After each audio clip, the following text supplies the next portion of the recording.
Today we're going to be making some homemade creamy chicken and wild rice soup. What I love about soups is you just you don't necessarily have to measure stuff, it's just kind of the method of it. So what I like to do ahead of time, and this I'm making a lot, Mike and I have probably got a lot of projects and a lot of stuff to do. We'll be eating off this for a couple days, and whatever's left, we just put it in like a freezer Ziploc bag, throw it in the freezer, and we got a quick meal for the near future. So I pre-cooked up 3 cups of wild rice. I know it gets to be a lot bigger. Like I said, I'm making a big kettle full. I like to cook this ahead of time. We like it kind of when it's nice and tender, popped open. And then you don't have to kind of guess on how much broth to add because it does absorb a lot of water. The first step after that, though, is you're going to want to cut up some carrots, onions, and celery. I've noticed in a lot of soups, maybe if you're going to can like a vegetable soup or something, you might want to slice your carrots. But I just grate them. It saves a lot of time, and they cook up just beautifully in soups. This is going to be pretty much every soup you make is going to have some type of a base like this. It really gives it a good flavor. So first we got to saute that. So I'm just going to add a little bit of oil. I prefer avocado oil. You can add butter, olive oil, any of that. So I'm just adding enough in there. We're going to saute this up. I'm going to turn this on about a medium heat. And you're going to want to do this until the onions are translucent. Once those onions are translucent, we love garlic here, so I'm just going to add a little bit of minced garlic to there and cook it for about another minute. After that's all sauteed up, I will let you know the next step at that point. I sauteed the onions till they were translucent, and then I just added some minced garlic in there, and I've been sauteing that for about a minute. At this point in time, we're going to go ahead. I'm going to start adding some water to create broth. You can buy it in containers, make your own. That's what I'm hoping to do someday here. You can make your own and can that. I actually just use just a bouillon. I prefer more of the paste type ones in the powder, but everybody's got a favorite. They know how to work with it. So I'm just going ahead and adding the liquid in here, just water.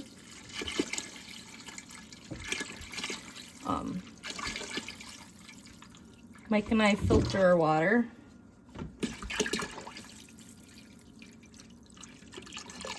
So we got that added in there. I'm just going to go ahead, and this is, some people like it stronger or not, so this is just kind of a preference thing. I'm just going to go ahead and add a little bit of that in there.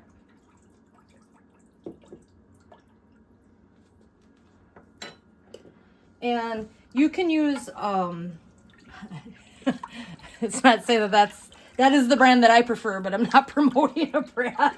He's seen me cook with other bouillons. I don't know. I'm so used to this one. We just kind of mix that in there.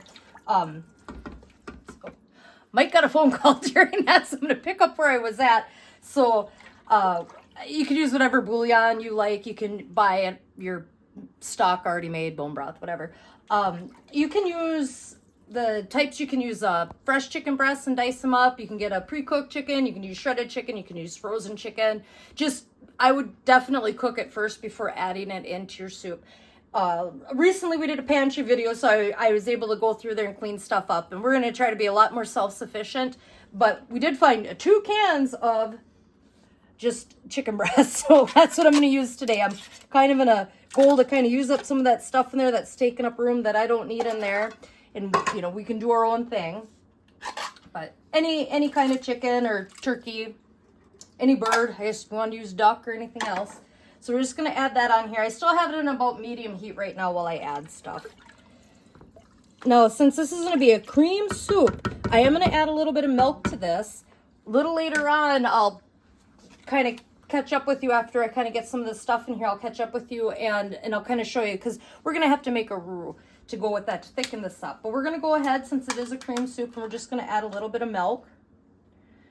This is probably something that we will continue to buy. I don't see us having a milk cow here anytime soon. I do prefer, if you can, whole milks with cooking. It does make a big difference, I believe. So we're just adding some of that milk in there. Just kind of make it a little bit creamy.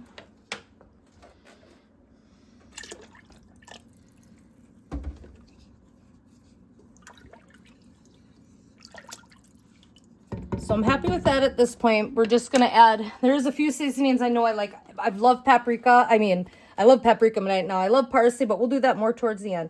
So I'm just going to add a little bit of regular paprika, not smoked. I mean, if you prefer smoked, you can.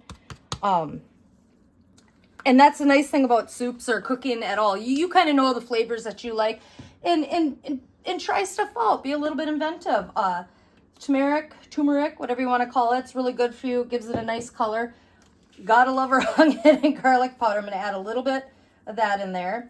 And I know that we added the chicken bouillon to it, but now we added the milk just to give it a little bit more flavor to carry over. So we're giving a little shake of that. That's what I'm going to add. If I was going to be doing this maybe in a crock pot or maybe a little bit at a slower pace, I'm just going to kind of get this nice and hot, get that rice in there. I might add a little bay leaf in there if I was to cook it in like a crock pot for hours, kind of give it a little hearty flavor. But okay, so just gonna grab a spoon here. I'm gonna start putting the rice in here. We're gonna get it in here now, even though it's, you know, you can kind of see that's kind of popped open, all that. It's still gonna absorb a lot of those flavors in there. Oh, making a mess.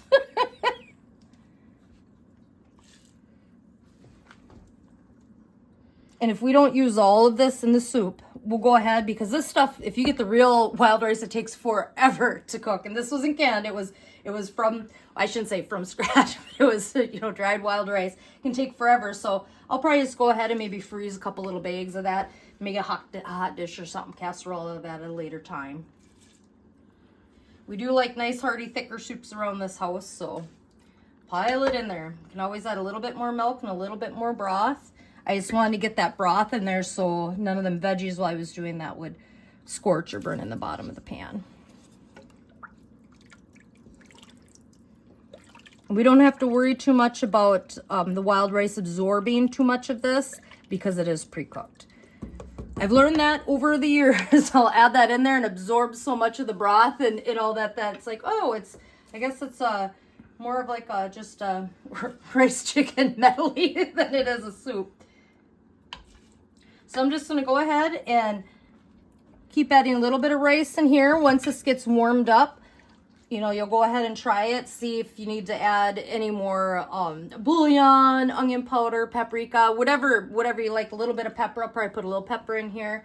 And once this is nice and hot, I will catch up with you at that point, and I'll kind of show you how to make your roux, because we want this nice and thick and creamy. So I'll kind of show you how to make that and how you add that into your soup to prevent lumps. We have the soup at a nice simmer. Maybe about a minute ago, I just added a little tiny bit of pepper, because you can always add more pepper to your own bowl of soup. I know I prefer a lot of pepper over Mike, but I can always add pepper to mine. And I did add my parsley. So that's what it's looking like. It actually ended up, I think there's only maybe between a cup to 2 cups left over after I added in here what I wanted to add in here for the wild rice. So I just went ahead and froze that up, and I'll use that, I'm sure, sometime in the near future. But as you can see, you know, it's kind of got the cream look to it, but it's not creamy at all. So I'm going to go ahead and show you how to make a roux and how you work that so you don't end up with the lumps in your soup.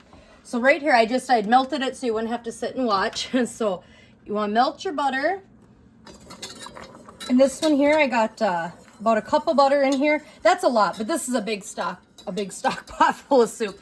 But the big thing is you want the same amount of butter as flour.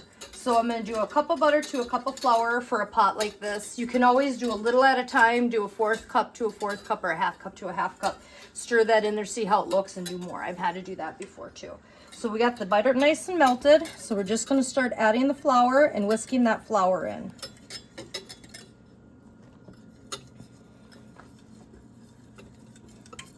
I'm hoping this little pan, we're using the other pan for something else right now, so I'm hoping this little pan will work. We just got that whisked in there. You just want to let that go for a minute or two. I'm probably going to rush this one just a little bit since I'm on camera, so you don't have to sit there and watch me do this forever. Just want to make sure your butter's melted, and then your ratio to butter to flour is the same ratio. So we got that whisked together. So this is kind of this is where you're kind of looking. I can go ahead and I'm just going to turn this to low. What you want to do, instead of dumping that in there to thicken it up, you're just gonna take like a ladle and try to get some of this liquid right off the top. And that's okay, like you can see I got a little bit of the carrots or celery or something in there. And you're just gonna add a little bit of this at a time. I'll go ahead and turn that off. And you just kind of whisk that in there, just a little bit at a time. And it's kind of like when you make a gravy, it's gonna thicken at first. And you're just gonna keep adding a little at a time and keep whisking that in there. I'm gonna go ahead and do this and I'll kind of show you the consistency that you're looking for, but you won't have to sit and watch me the whole time. So like I said, I'm just taking a little bit off the top here and just adding a little bit in at a time.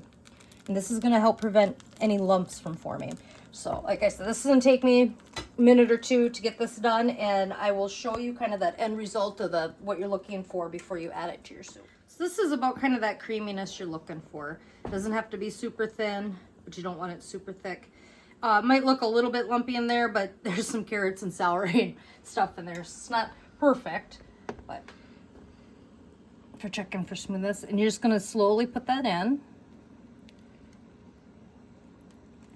Since you kind of thinned it out a little bit, this should really prevent the lumps than if you just dumped the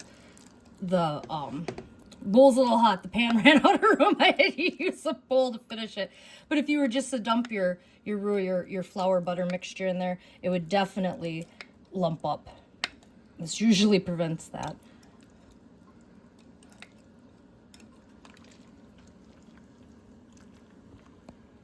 Just getting it off the whisk there.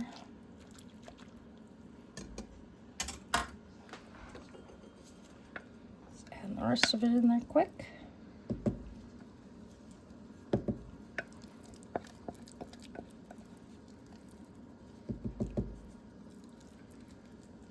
Okay. Then you just want to kind of just stir that in there.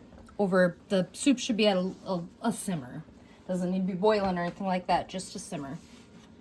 And it doesn't thicken up automatically. You're not going to see it get super thick right away. So you just want to kind of stir that in there, make sure it gets all mixed up in there.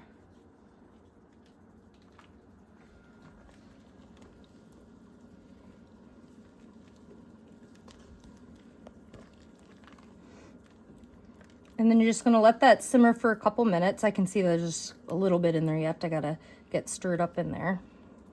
It'll dissolve since your soup simmering or whatever. So you're just going to kind of keep stirring this for a little bit, make sure you got all that dissolved in there, and then let it simmer for 2 or 3 minutes, see how it thickens up, because like I said, it doesn't thicken up automatically. It's going to have to sit and cook down for a little bit. So I'm going to go ahead and keep stirring this for another minute or two, make sure I got all my roux dissolved in there, and let it thicken up a little bit, kind of catch back with you and show you the end result here in just a few.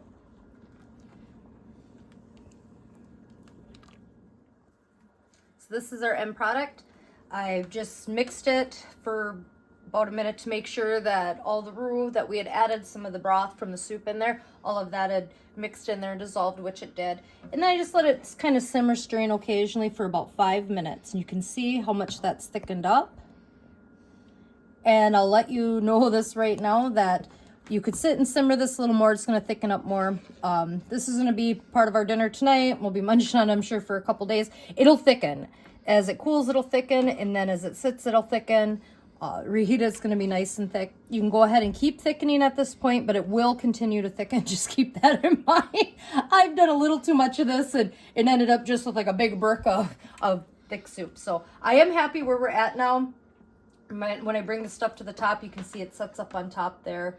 So that is how I make my homemade chicken and wild rice soup, creamy style. Please like, share, and subscribe. I'd love to bring more stuff like this to you. I definitely love cooking the soups, and with fall, I think are we in fall? Close to fall? I don't know. It's 80 degrees outside in northern Minnesota, the end of September. But soups are great for the winter. They also freeze really well. There's a few of them that you can can too that I'd like to bring to you. But I got another project I got to get on. I got a 5-gallon bucket full of walnuts that I got to get the husks off of and get them drying. So hopefully y'all get that posted and you can check that one out too. Thanks. Hey, Willie, I'm gonna need a bigger bowl. Ha! I kill me.